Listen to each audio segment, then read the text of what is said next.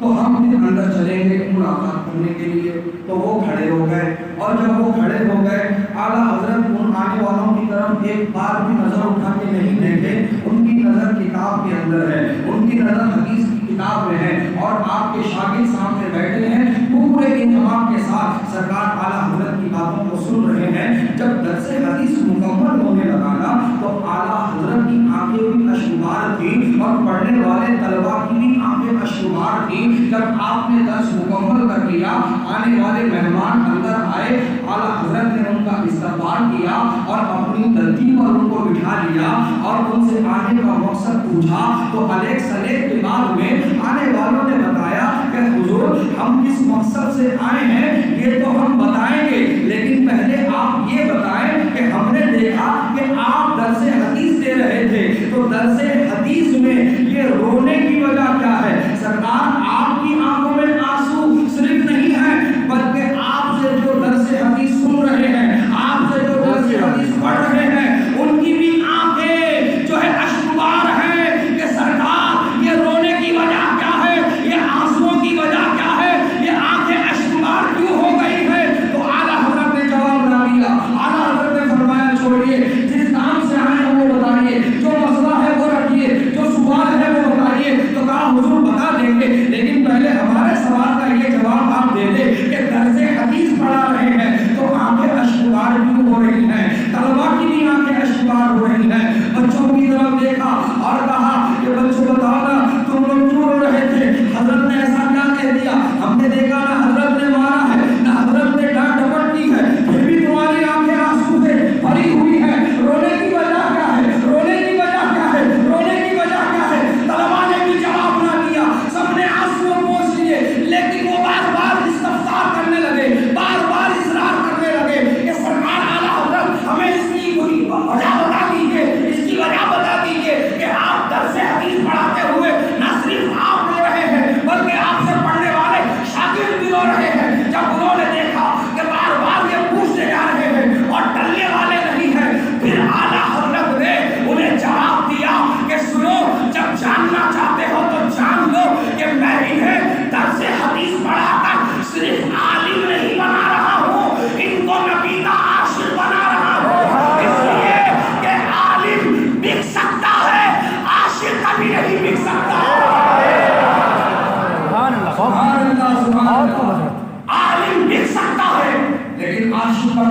سکتا،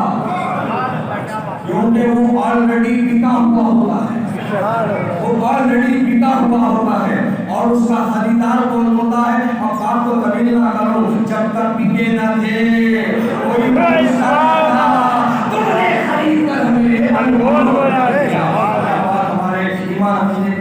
فرمائے اللہ تعالیٰ ہم سب کو مسلک حق پر استقامت عطا فرمائے، اللہ تعالیٰ ہمیں صحابہ کرام کی گستاخی سے محفوظ رکھے، اور جو گستاخیاں کرتے ہیں ان سے بھی محفوظ رکھے، اور اللہ تعالیٰ ہم کو صراط مستقیم پر استقامت عطا فرمائے، ہم کو اپنے محبوبوں کا دامن تھام کر ان کی تقلید کرنے والا بنائے، ان کے پیچھے ان کے نقوش قدم کو مشعل راہ بنانے والا بنائے، اور اپنی زندگی اور آخرت کو کامیاب کرنے والا بنائے۔ مولا کریم کسی طرح کی کوئی کوتاہی ہو گئی تو اپنے فضل و کرم سے معاف فرما۔ استغفر اللہ ربی من کل ذنب واتوب الیہ، اشہد ان لا الہ الا اللہ واشہد ان